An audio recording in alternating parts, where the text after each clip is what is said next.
Après avoir reçu les bénédictions nécessaires et les instructions, Tafa se mit en route, ignorant le sinistre complot ourdi contre lui. Dès son départ, le grand prêtre alerta secrètement le prince Djibril que le moment était venu d'exécuter leur plan. Djibril dépêcha rapidement ses 3 gardes les plus loyaux avec pour mission d'embusquer et de tuer Tafa dans la forêt. Les gardes suivirent sa piste, le traquant dans les bois denses. Lorsqu'ils atteignirent une zone isolée, ils l'attaquèrent sans avertissement, le frappant par derrière. Ils le battirent impitoyablement jusqu'à ce que Tafa gît en vie sur le sol, son corps meurtri. Satisfaits de leur acte odieux, ils abandonnèrent son corps dans la forêt, croyant leur tâche accomplie. Cependant, une chasseuse avait été témoin de l'attaque brutale de loin. Horrifiée, elle se précipita au secours de Tafa, le ramenant dans son village, le déposant dans sa modeste hutte. La chasseuse essaya frénétiquement de ranimer Tafa en administrant diverses herbes et remèdes dans une tentative désespérée de lui sauver la vie, mais Tafa ne montrait aucun signe de vie. Pendant ce temps, le grand prêtre, ignorant la tournure inattendue des événements, se rendit chez Tafa pour collecter les articles nécessaires à la purification finale et au rituel. Cependant, il trouva le chef Kibiri assis dehors, visiblement inquiet de l'absence prolongée de Tafa. « Il aurait dû être de retour maintenant », dit le chef Kibiri, les sourcils froncés de préoccupation. « La forêt n'est pas loin, il ne devrait pas avoir mis autant de temps. » Le grand prêtre, feignant l'ignorance, suggéra qu'ils attendent jusqu'au lendemain matin, espérant que Tafa serait de retour d'ici là. Cependant, ces paroles trahissaient la sinistre vérité. Il savait exactement ce qui était arrivé à Tafa dans la forêt et n'avait aucune intention de révéler le complot traître au chef Kibiri. Pendant ce temps, la chasseuse continuait ses efforts pour ranimer Tafa, ignorant le tourment qui saisissait le village. Elle priait et administrait tous les remèdes qu'elle connaissait, déterminée à ramener Tafa à la vie. Alors que la nouvelle de l'absence de Tafa se répandait, le prince Djibril et ses fidèles gardes commencèrent à célébrer joyeusement leur prochain couronnement imminent. Ils se réjouirent et promirent de se combler de richesses immenses au-delà de leurs rêves les plus fous. Le prince arrogant remercia chaleureusement les gardes pour leurs efforts cruciaux qui lui avaient permis de saisir le prix ultime, devenir le grand roi des 5 royaumes. Pendant ce temps, dans la modeste maison du chef Kibiri, une atmosphère de solennité et d'inquiétude régnait lorsque la nouvelle dévastatrice atteignit le sage guérisseur sur les sinistres projets du grand prêtre visant à installer Djibril comme roi à la place de Tafa. Kibiri fut profondément troublé, mais sa foi dans les ancêtres et leurs plans divins pour son fils adoptif ne faiblit jamais. Il resta fermement planté devant sa maison, gardant une veille silencieuse, comme il l'avait fait d'innombrables fois en attendant le retour de Tafa. Les yeux du vieil homme restaient fixés sur l'horizon, se fermant périodiquement alors qu'il adressait des prières passionnées aux ancêtres pour protéger Tafa et le ramener chez lui en sécurité avant qu'il ne soit trop tard. Peu importe à quel point la situation semblait désespérée, avec les célébrations corrompues de Djibril devenant de plus en plus bruyantes, la confiance de Kibiri dans les anciennes voies resta inébranlable. Il savait que les ancêtres ne permettraient jamais qu'un cœur aussi pur et noble que celui de Tafa soit éteint, peu importe à quel point les forces qui conspiraient contre lui pouvaient être trompeuses ou malveillantes. La veille de la cérémonie de couronnement, la chasseuse qui avait tenté de ranimer Tafa se fatigua alors que le corps de Tafa ne montrait aucun signe de vie. Croyant qu'il était mort, elle décida de se débarrasser du corps à minuit pour éviter d'être accusée de meurtre. Pendant ce temps, le corps de Tafa resta froid et immobile, n'ayant pas bougé depuis l'attaque. La chasseuse transporta soigneusement le corps inerte de Tafa, ayant l'intention de le jeter dans la forêt. Arrivée à l'endroit choisi, elle déposa délicatement Tafa et le regarda une dernière fois avant de partir. Cependant, elle n'avait fait qu'un pas quand elle entendit une toux faible et un bruit de respiration sifflante. Se retournant précipitamment, elle vit la poitrine de Tafa se soulever légèrement. Tafa était vivant. La chasseuse le prit rapidement dans ses bras et retourna précipitamment dans sa petite hutte, berçant le corps fragile de Tafa. Une fois à l'intérieur, elle s'occupa de lui en lui préparant un thé bien chaud pour raviver son corps meurtri.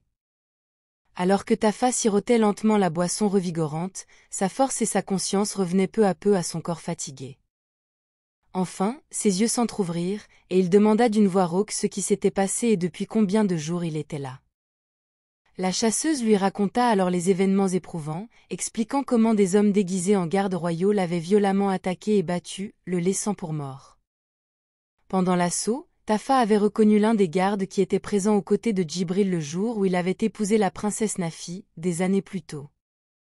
Tafa était choqué et furieux d'apprendre que les hommes de Djibril avaient essayé de le tuer.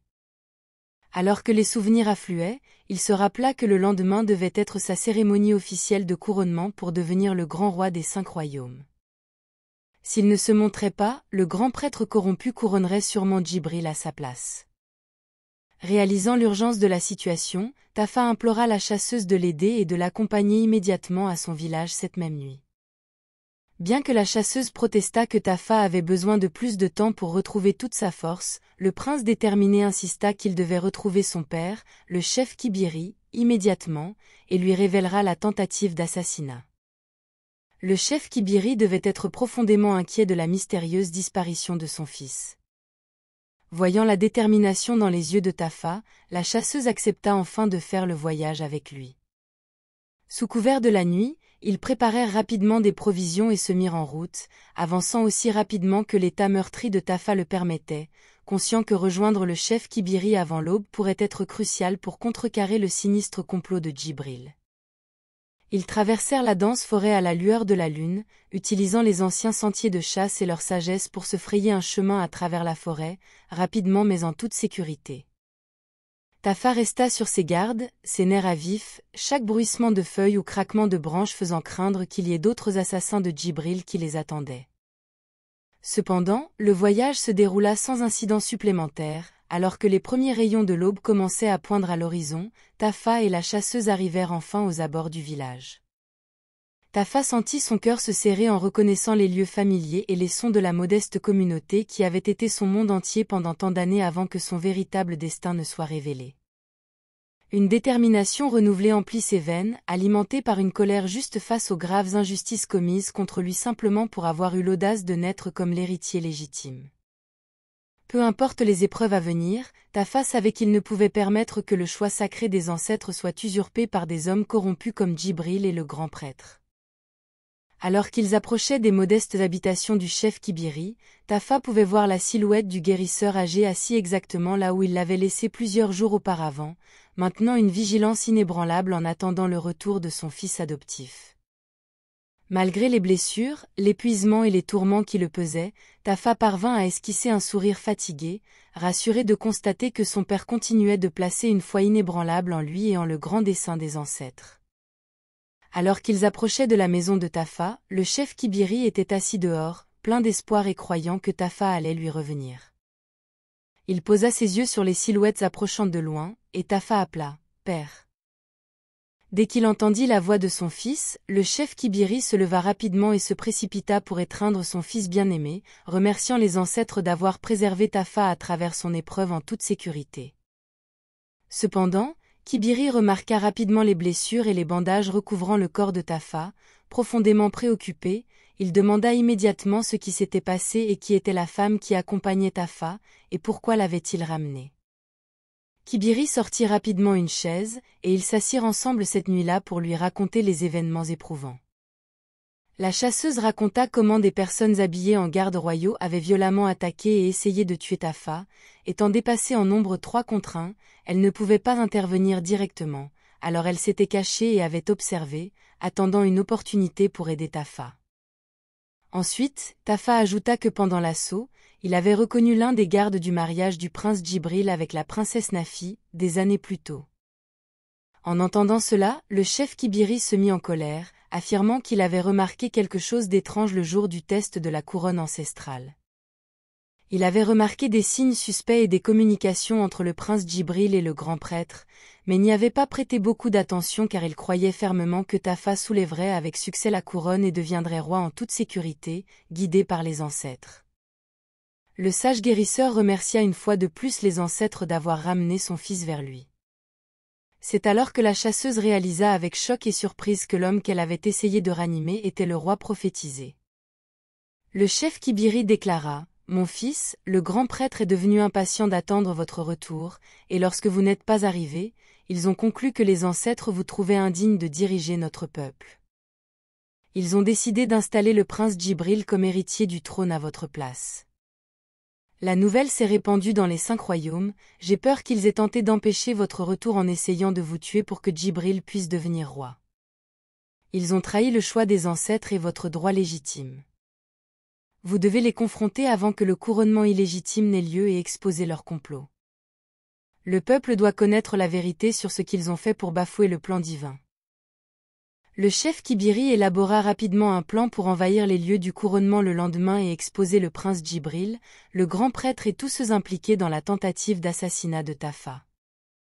Ils supplièrent la chasseuse de les accompagner à l'événement et bien qu'hésitante, elle finit par accepter de les rejoindre, n'ayant d'autre choix que d'attendre et de voir ce que le destin leur réservait. Pendant que la nuit avançait, ils discutèrent de la stratégie et renforcèrent leur résolution pour la confrontation à venir. Tafa, toujours en convalescence de ses blessures, trouva une force renouvelée dans la croyance que les ancêtres avaient préservé sa vie pour un plus grand dessein, récupérer sa place légitime en tant que grand roi et rendre justice à ceux qui avaient tenté de subvertir le plan divin par la violence et la tromperie. Le chef Kibiri soigna les blessures de son fils, appliquant des onguents cicatrisants et des remèdes transmis à travers les générations. Bien que les blessures fussent graves, il pouvait sentir que l'esprit inébranlable de Tafa restait intact, sa détermination à accomplir son destin brûlant toujours aussi vif. Les longues heures s'écoulèrent alors qu'ils attendaient la première lueur de l'aube, faisant les derniers préparatifs et cherchant la guidance des ancêtres à travers des invocations rituelles. Pendant ce temps, la même nuit, le prince Djibril était enjoué, célébrant avec ses gardes et ses proches. Il y avait de l'excitation dans tout le palais alors qu'ils buvaient des quantités copieuses de vin pour commémorer leur acte de trahison. La princesse Nafi, qui avait auparavant aspiré au pouvoir et au statut, avait subi un changement profond. Elle était maintenant remplie de colère et d'inquiétude pour Tafa, espérant désespérément son retour pour revendiquer sa place légitime.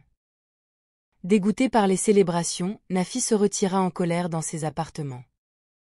Enfin, le jour tant attendu du couronnement du prince Djibril était arrivé.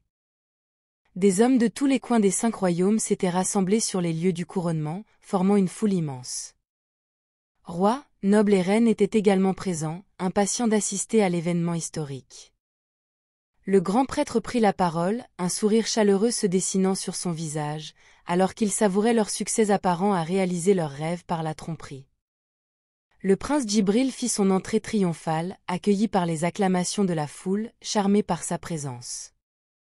Ils étaient ravis à l'idée d'avoir enfin un roi installé après une si longue période d'attente et d'incertitude. L'atmosphère était électrique d'excitation et d'anticipation alors que la cérémonie de couronnement élaborée commençait à se dérouler. Le chef Kibiri, Tafa et la chasseuse sortirent des modestes habitations armés d'une détermination sombre et de la vérité comme de leurs meilleures armes. Ils se dirigèrent vers les lieux du palais où le couronnement illicite se déroulait sûrement déjà. Tafa serrait fermement la couronne ancestrale sacrée, puisant sa force dans l'esprit de son noble héritage qui coulait à travers le totem ancien. Il était le vrai roi, et aucune quantité de trahison ne serait autorisée à supplanter cette vérité en ce jour fatidique. Le fils du grand prêtre entendit parler du couronnement du prince Djibril comme roi. Perturbé par cela, il se précipita à la maison du chef Kibiri pour exposer les actions traîtresses de son père. Mais les rencontra en chemin. Il expliqua comment le grand prêtre avait conspiré avec Djibril en essayant de truquer le processus pour que Djibril puisse s'emparer du royaume par la tromperie. Le fils révéla qu'il avait été témoin de son père essayant de manipuler la couronne ancestrale sacrée pour s'assurer que Djibril puisse la soulever frauduleusement. Réalisant l'ampleur de leur plan sournois pour s'opposer à l'héritier véritable des ancêtres, ils ne pouvaient permettre une telle trahison de couronner un roi indigne sur leur peuple. Lorsque le chef Kibiri entendit cela, il devint furieux devant l'audace de leur complot. Il supplia le fils du grand prêtre de se joindre à eux alors qu'ils se dirigeaient vers les lieux du couronnement pour exposer ce mal avant qu'il ne se concrétise dans le royaume. Le jeune homme accepta, sa conscience ne lui permettant pas de rester silencieux. Pendant ce temps, sur les lieux du couronnement, le grand prêtre s'adressa à la foule réunie d'une voix tonitruante. Le trône orné, la tenue de couronnement cérémonielle prête, et les tambours prêts à fournir les rythmes sacrés. Aujourd'hui, nous couronnerons notre nouveau roi qui gouvernera sur tous les royaumes, déclara-t-il, en désignant grandement l'installation fastueuse. La princesse Nafi était très en colère et mécontente de ce qui se passait et de l'injustice qui se produisait. Le grand prêtre ordonna au prince de s'avancer pour prendre sa place légitime. Djibril traversa la foule avec arrogance et prit place sur le trône, un sourire satisfait sur son visage. Le grand prêtre leva la couronne cérémonielle se préparant à installer officiellement Djibril comme souverain. Mais, alors que ses mains commençaient à descendre pour placer la couronne sur la tête de Djibril, un cri retentissant éclata depuis l'entrée. Tous les regards se tournèrent pour voir Tafa, le chef Kibiri, la chasseuse et le fils du grand prêtre franchir les portes de manière spectaculaire. Le chef Kibiri éleva la voix avec force. « Arrêtez le couronnement, monstre !» Tafa prit la parole avec force. « Vous prévoyez de me tuer et de faire du prince Djibril le roi. » Tous les regards étaient sur eux. La princesse Nafi fut très heureuse de voir Tafa en vie. Pendant ce temps, le roi Ali demanda « N'est-ce pas Tafa qu'ils ont déclaré mort ? Que se passe-t-il » Le grand prêtre voulait s'enfuir, mais les 5 autres rois ordonnèrent à leurs gardes de le retenir, ainsi que Djibril. Ils obéirent tandis que le chef Kibiri, Tafa, la chasseuse et le fils du grand prêtre approchaient de l'endroit où le prince Djibril était supposé être couronné. Le chef Kibiri s'avança pour s'adresser à la foule. Le prince Djibril a envoyé ses gardes pour tuer Tafa pendant qu'il était en mission pour aller chercher des objets pour le dernier rituel. Le prince Djibril protesta, affirmant que c'était un mensonge. « Je n'ai jamais fait de mal à personne de ma vie. » On devrait lapider le chef Kibiri à mort pour cette accusation. La chasseuse prit la parole pour narrer ce qu'elle avait vu. « Je reconnais les visages des 3 gardes qui ont essayé de tuer Tafa. Je me reposais après une longue journée de chasse lorsque j'ai entendu un bruit et un cri. J'ai couru pour voir ce qui se passait, et voilà que ces 3 gardes battaient ce jeune homme, Tafa. Ils l'ont battu et l'ont laissé sans vie, mais je me suis précipitée pour l'aider, et j'ai sauvé sa vie. » La chasseuse continua. « J'ai emmené Tafa dans ma hutte et j'ai essayé de le ranimer pendant des jours, mais il est resté immobile. J'ai pensé qu'il était mort, alors j'ai décidé de jeter son corps dans la forêt pour éviter d'être accusé de meurtre. Cependant, juste au moment où j'allais le laisser dans la forêt, j'ai entendu un faible toussautement et un bruit de respiration sifflante. Tafa était vivant. Je l'ai rapidement ramené dans ma hutte et je l'ai soigné jusqu'à ce qu'il reprenne conscience. » Tafa prit la parole, sa voix portant à travers l'assemblée stupéfaite. « Je me souviens avoir vu l'un des gardes le jour où le prince Djibril a épousé la princesse Nafi, il y a de nombreuses années. » Alors que le grand prêtre tentait de protester et de nier sa participation au complot, son propre fils s'avança courageusement en tenant une couronne cérémonielle. « C'est la fausse couronne que mon père, le grand prêtre, avait préparée en secret pour s'assurer que seul Djibril puisse la soulever lors du dernier test de couronnement. » Le visage du fils était déterminé alors qu'il s'adressait à la foule. « Mon père a tout fait pour favoriser le prince Djibril dès le début. Je les ai vus conspirer et faire des plans ensemble, mais j'ai caché cette fausse couronne sans qu'ils le sachent. » Un soupir collectif s'éleva parmi les spectateurs assemblés alors qu'ils réalisaient l'ampleur de la tromperie et de la trahison du grand prêtre. Les yeux du prêtre s'élargirent de choc et d'incrédulité face aux actions de son fils. Il hurla de colère. « Mon fils, tu as trahi ton propre père. Comment as-tu pu me faire ça ?»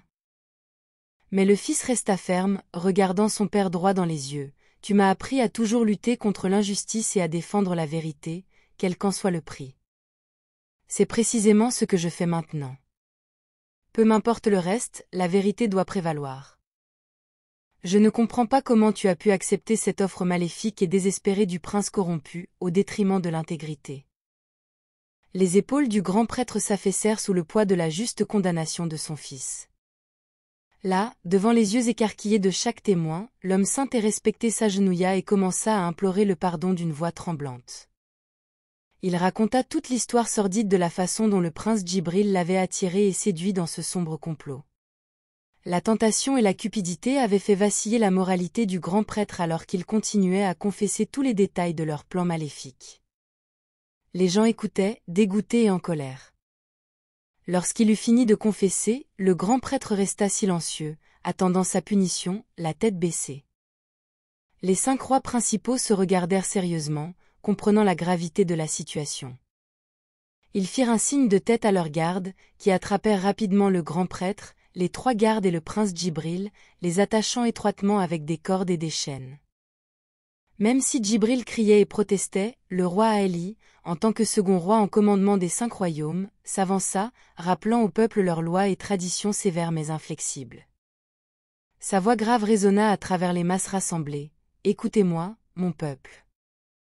Nos lois les plus sacrées interdisent strictement toute tentative de tuer un roi ou un héritier reconnu, ou de miner le processus divin qui détermine le véritable souverain choisi par les ancêtres.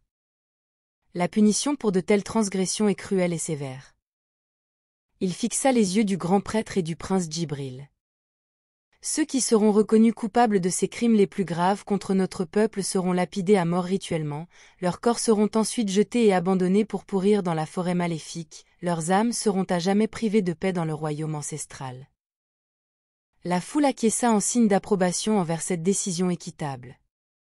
Tout le monde observait les coupables pour voir comment ils réagiraient. À ce moment-là, quelque chose sembla se briser chez le grand prêtre. Peut-être que c'était la culpabilité de ces méfaits exposés, peut-être que c'était la pensée d'une fin si honteuse après avoir occupé une position si respectée pendant si longtemps. Quoi qu'il en soit, le grand prêtre semblait commencer à perdre la raison. Réalisant la terrible punition qui l'attendait, le grand prêtre ne put supporter ni la honte ni la douleur. Soudain, il se libéra de l'emprise des gardes et se précipita vers le prince Djibril comme s'il était fou. Djibril, toujours solidement attaché, ne put réagir lorsque le grand prêtre sortit un poignard caché de sa robe et le poignarda à la poitrine sans hésitation. Djibril hurla de douleur alors que le poignard pénétrait dans son corps, du sang jaillissant partout. Tout le monde, horrifié, regardait le prince tomber lourdement au sol, saignant abondamment. Le grand prêtre, les yeux exorbités et haletants, se tenait au-dessus de lui. Pendant un moment, tout fut silencieux, puis le grand prêtre sembla réaliser l'horreur de ses actes. Avec un regard déterminé, il se poignarda lui-même à l'estomac avec le même poignard, tombant à côté du corps du prince. Leurs sangs se mêlèrent sur le sol tandis que les gens, choqués, criaient et essayaient de comprendre ce qui venait de se passer. Certains pleuraient la tragédie tandis que d'autres ne pouvaient pas croire ce qu'ils voyaient et détournaient le regard. La princesse Nafi, toujours assise sur son siège, fut également frappée de stupeur par le spectacle macabre qui s'offrait à elle. Malgré avoir été autrefois mariée à Djibril par arrogance et cupidité, elle ne ressentait aucun remords pour son meurtre brutal. Elle était simplement insensible après tant de tumulte et de drames au cours des jours précédents. Les yeux de Nafi se posèrent sur Tafa, battu mais résilient parmi le chaos. En cet instant, elle comprit à quel point elle avait été aveugle face à son noble et inébranlable esprit. Lorsqu'ils étaient ensemble dans le village, la fierté, le statut et les possessions matérielles avaient obscurci sa vision jusqu'à ce que les ancêtres brisent littéralement toutes ses illusions. Un petit sourire triste se dessina sur ses lèvres alors qu'elle inclinait presque imperceptiblement la tête en signe de respect envers le nouveau grand roi. Après que le chaos se fut calmé, le roi Ali s'adressa une fois de plus à tous les gens rassemblés, sa voix était lourde et sérieuse. Que les corps de ces hommes traîtres soient emportés d'ici et préparés pour leur sort maléfique dans la forêt maudite. Mais nous devons continuer et couronner officiellement notre nouveau roi légitime en ce jour saint. Il se tourna vers Tafa, qui tenait toujours fermement la couronne ancestrale, comme s'il était une bouée de sauvetage le gardant lucide à travers toute la folie qui l'entourait. Avance, Tafa, pour que nous puissions te couronner officiellement et te faire le souverain divin de tous nos terres et peuples. Tafa prit une profonde inspiration pour se calmer, puis il avança. Bien qu'il marchât avec une légère boiterie due à ses blessures qui n'étaient pas encore totalement guéries, une aura de majesté indéniable l'entourait alors qu'il s'approchait du trône orné, où le corps ensanglanté de Djibril venait d'être traîné. Alors que Tafa se préparait à prendre sa place légitime sur le trône ancestral, le roi Ali fit signe aux autres rois présents de s'approcher. Un par un, les autres rois s'inclinèrent profondément, les mains jointes pour montrer leur loyauté et leur respect envers le nouveau grand roi. Même la princesse Nafi se leva lentement de son siège, poussée par des forces au-delà de son contrôle ou de sa volonté. Elle ressentit un sentiment inexplicable de respect et de révérence la submerger alors que les yeux perçants mais doux de Tafa la survolaient. Ce n'était pas qu'un simple joueur de flûte de village, mais un homme dont la noblesse innée brillait plus que 1000 soleils. Nafi avait passé des années à rechercher le pouvoir et le statut, pour finalement être humiliée. Comme dans un rêve, Nafi sentit ses genoux fléchir lentement jusqu'à ce qu'elle se joigne elle aussi à l'inclinaison cérémonielle, abandonnant les dernières bribes de sa fierté devant cet être vivant, l'incarnation de tout ce qu'elle avait abandonné dans sa quête de validation, pureté, vérité et la bénédiction des ancêtres. Un silence puissant s'abattit sur le palais alors que chaque figure demeurait figée dans une inclinaison d'obéissance devant leur nouveau souverain. Seul le doux bruissement des arbres environnants pouvait être entendu, alors que le chef Kibiri émergeait de la foule, les yeux brillants d'une gratitude profonde. Le sage guérisseur s'avança pour se tenir aux côtés de Tafa. Il récupéra une couronne simple mais élégamment sculptée dans une boîte cérémonielle portée par un assistant. Il souleva doucement la couronne et les reflets du soleil étincelèrent sur sa surface en bois poli, projetant des réfractions éblouissantes à travers la foule rassemblée. La voix du chef Kibiri retentit clairement, empreinte du poids des générations. « Ne vous inquiétez plus, car en ce jour béni, les ancêtres nous ont enfin révélé leur élu. Le grand roi légitime a été oint. » Il plaça la couronne sur la tête de Tafa, tandis que la cérémonie de couronnement touchait à sa fin, tout le monde quitta les lieux. Le chef Kibiri assuma le rôle de grand prêtre des 5 royaumes, tandis que le roi Tafa commença à gouverner son peuple de manière juste. Le roi Mustapha obtint un accès complet et le contrôle de tous les biens appartenant à son défunt père, le roi précédent, y compris le lieu où résidait la princesse Nafi selon la coutume et la tradition. Ils vivaient ensemble dans le même grand domaine royal. Pendant ce temps, le roi Mustapha récompensa la chasseuse qui avait sauvé sa vie, la sortant de la pauvreté, et ils devinrent de proches amis. Elle visitait souvent le palais. La princesse Nafi ne pleura pas son mari, le prince Djibril, puisque son mari n'avait pas reçu d'enterrement approprié en raison de ses actes maléfiques. Elle avait le droit de choisir un autre homme et de se remarier selon les coutumes. Malgré cela, elle était désormais une personne changée et commença à traiter les gens avec gentillesse et respect. Une nuit, dans sa chambre, plongée dans ses pensées et pleurant, la princesse Nafi élabora un plan et décida de faire la paix avec Tafa et de lui demander pardon avant de mettre en œuvre son sinistre plan. Au lever du jour, elle se rendit au palais où Tafa tenait normalement des réunions avec le Conseil des Anciens, arrivant aussitôt que possible. Lorsque le roi Tafa se réveilla enfin et entra dans son palais, il vit Nafi. Dès que la princesse Nafi posa les yeux sur lui, elle tomba à terre en suppliant Tafa de lui pardonner. Elle s'excusa auprès de Tafa, lui disant qu'elle ne cherchait pas à être reprise comme sa femme, mais plutôt à faire la paix avec lui et à lui demander pardon pour tous les torts qu'elle lui avait causés, et pour la manière dont elle l'avait déçu. Tafa, étant l'homme noble et au cœur bon qu'il était, décida de lui pardonner. Il lui demanda d'arrêter de pleurer et lui dit que si elle avait besoin de quelque chose, elle devait lui dire et il le lui rendrait disponible. Ils firent ainsi la paix. Les semaines suivantes se déroulèrent paisiblement avec le roi Tafa s'occupant diligemment des affaires des 5 royaumes. Il travailla sans relâche pour résoudre les divisions et la méfiance semées par le prince corrompu Djibril et le grand prêtre. Il s'efforça d'écouter les préoccupations de son peuple et de répondre à leurs besoins avec équité et compassion. Sous son règne bienveillant, les 5 royaumes commencèrent à prospérer à nouveau. Le commerce fleurit, les récoltes furent abondantes, et un sentiment d'unité et de fierté se répandit parmi les citoyens. L'humilité de Tafa et son dévouement aux coutumes ancestrales lui valurent le respect et l'admiration même des sujets les plus sceptiques. Quant à la princesse Nafi, elle resta dans le domaine du palais, luttant toujours contre le poids de ses transgressions passées. Bien qu'elle soit reconnaissante du pardon de Tafa, elle semblait incapable de se pardonner pour la manière dont elle l'avait traité, lui et d'autres, dans sa quête de richesse. Nafi passa de nombreuses nuits blanches à lutter avec sa conscience, revivant les souvenirs de la façon dont elle avait rejeté l'amour pur de Tafa comme s'il était sans valeur. Elle savait qu'elle avait été folle et superficielle, aveuglée par l'attrait des biens matériels au détriment des vraies richesses du cœur et de l'âme. Dans ces moments les plus sombres, Nafi envisagea même de mettre fin à ses jours, se sentant indigne de la seconde chance qui lui avait été accordée. Cependant, les pensées de la capacité illimitée de Tafa à pardonner et à faire preuve de miséricorde la ramenaient toujours du bord du désespoir.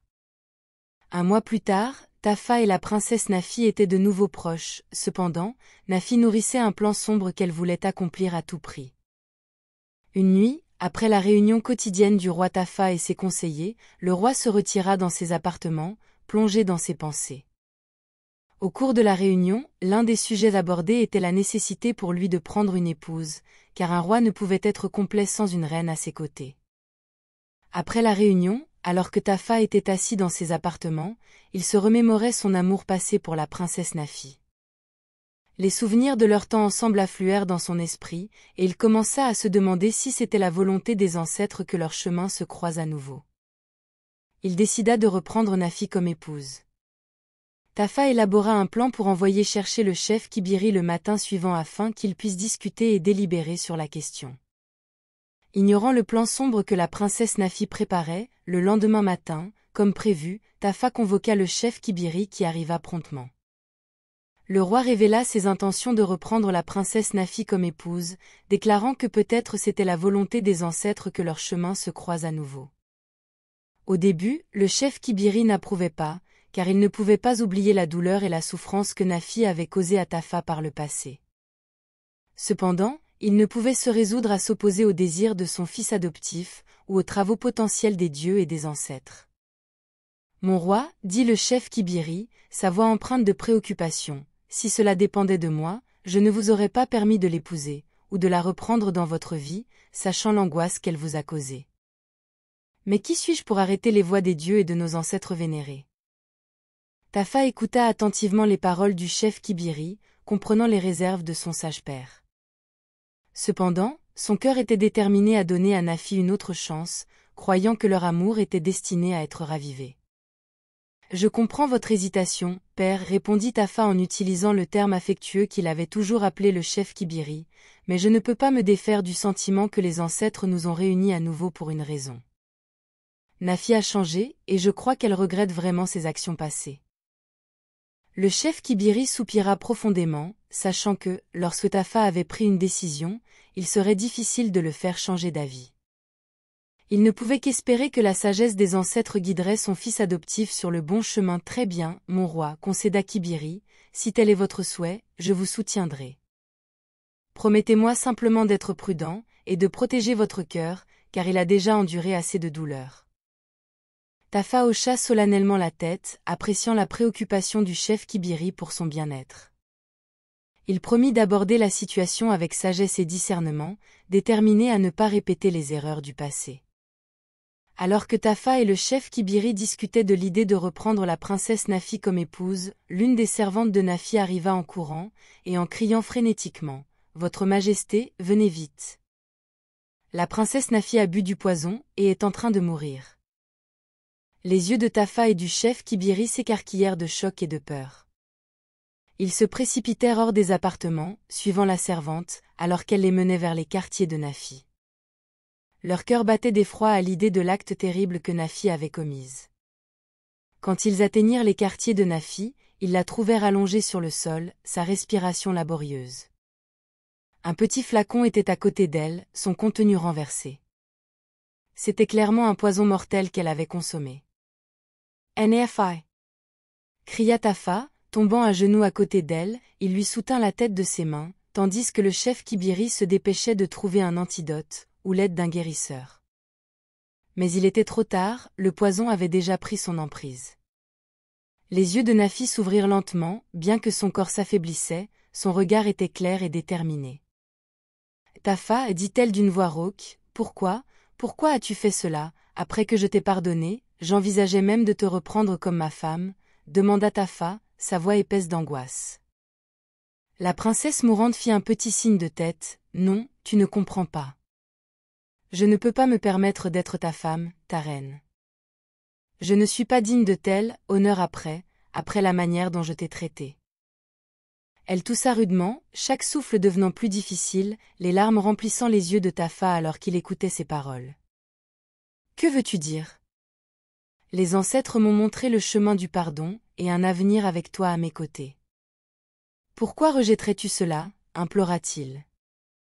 Mais le regard de Nafi resta résolu malgré son état faible. Tu es un homme bon avec un cœur pur.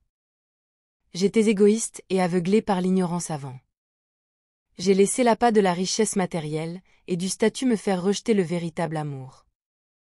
Elle leva une main tremblante pour caresser doucement la joue de Tafa. Je veux que le monde connaisse mon histoire comme un avertissement pour les générations à venir, pour leur enseigner de ne pas suivre le même chemin que moi, en poursuivant des choses vides plutôt que l'accomplissement de l'âme. Les yeux de Nafi brillaient de conviction et de sagesse durement acquise. Le vrai amour inconditionnel est éternel, mais les atours de la richesse et du pouvoir sont éphémères. Et j'ai rejeté cette vérité une fois, dans mon arrogance, et je ne peux pas refaire cette erreur, même si vous me donneriez une seconde chance. Son regard tomba sur le chef Kibiri, qui s'agenouillait à côté d'eux, le visage marqué par la douleur. « Chef Kibiri, notre père, s'il vous plaît, dites à mon père, le roi, que je l'aimais grandement, mais que je devais expier les torts que j'ai commis. » Kibiri ne put que hocher la tête à travers ses larmes, submergé par les paroles puissantes et le sacrifice de la jeune femme. Autour d'eux, les servantes de Nafi pleuraient devant la scène tragique qui se déroulait. Avec un dernier souffle sifflant, Nafi se tourna une dernière fois vers Tafa. « Et adieu, mon amour. Que mon histoire montre au monde de choisir le chemin du vrai amour plutôt que des poursuites vides, car l'amour transcende tout. » Ses yeux se fermèrent alors, sa poitrine s'immobilisant pour la dernière fois. Tafa serra le corps sans vie de Nafi contre lui, sanglotant dans ses cheveux tandis que le poids de sa perte s'abattait sur lui. Le chef Kibiri posa une main réconfortante sur l'épaule du roi, ses propres joues tachées de larmes. La nouvelle de la mort tragique de la princesse se répandit comme une traînée de poudre à travers les 5 royaumes. Bien qu'elle ait été autrefois une femme arrogante en quête de richesse, les puissantes paroles de son lit de mort résonnaient profondément avec le peuple. Son dernier acte rédempteur, se sacrifiant pour expier ses péchés, toucha profondément les cœurs des citoyens. Ils pleurèrent la perte de leur princesse qui avait trouvé la sagesse et l'humilité. Le roi Ali, le père de Nafi, fut profondément touché par la nouvelle, mais il trouva du réconfort dans la pureté retrouvée de l'esprit de sa fille. « Elle est en paix maintenant, dit-il simplement, les yeux brillants de tristesse et de fierté. » Nafi eut des funérailles honorées dignes de son statut, auxquelles assistèrent tous les membres de la noblesse ainsi que le peuple commun. Son sacrifice, et son message durant son agonie, exhortaient les gens à poursuivre l'amour plutôt que les biens matériels, laissèrent une empreinte indélébile sur tout ce présent. Selon ses souhaits, le récit tragique du parcours de la princesse Nafi, de la disgrâce arrogante à l'illumination acquise avec peine, fut raconté à travers les 5 royaumes maintes et maintes fois, transmis comme une parabole pour que les jeunes en tirent des leçons. Dans les mois qui suivirent, Tafa resta brisé par le destin tragique de Nafi, mais il comprit la puissance de son choix, et jura d'honorer son message en dirigeant en tant que souverain noble, guidé par la compassion et l'humilité plutôt que par des désirs égoïstes. C'est la femme chasseuse qui avait sauvé la vie de Tafa qui, finalement, aida le cœur en deuil du roi à guérir. Son esprit modeste et bon fut le baume dont l'âme blessée de Tafa avait besoin après une perte si douloureuse. Avec le temps, Mustapha la prit pour épouse et reine, en faisant d'elle une incarnation vivante des vertus que Nafi avait exhorté le monde à embrasser. Leur union fut bénie avec des enfants à qui l'on racontait l'histoire des destins entrelacés de leurs parents depuis le jour de leur naissance. Les 5 royaumes prospérèrent sous le règne bienveillant de Tafa, aux côtés de sa reine tout aussi compatissante. Les principes d'amour inconditionnel, d'intégrité et de recherche de richesse intérieure plutôt que de vanité formèrent les croyances fondamentales que leur société embrassa pleinement. Et bien que les blessures des troubles passés ne guériraient jamais complètement, le peuple trouva sa force dans le sacrifice tragique mais profond de Nafi, un rappel poignant que seule la vérité pouvait éclairer le chemin vers un avenir éclairé. Merci de nous avoir regardés. N'oubliez pas de vous abonner et de laisser vos commentaires, car nous avons plus de contenu intéressant à venir sur cette chaîne. Souvenez-vous des dernières paroles de la princesse Nafi, et laissez-les guider vos activités quotidiennes. Suivez toujours le chemin juste et ignorez les poursuites matérielles, car un jour, ils s'effaceront tous, tandis que le vrai amour perdurera éternellement. En attendant la prochaine vidéo, restez bénis et à la prochaine. Merci.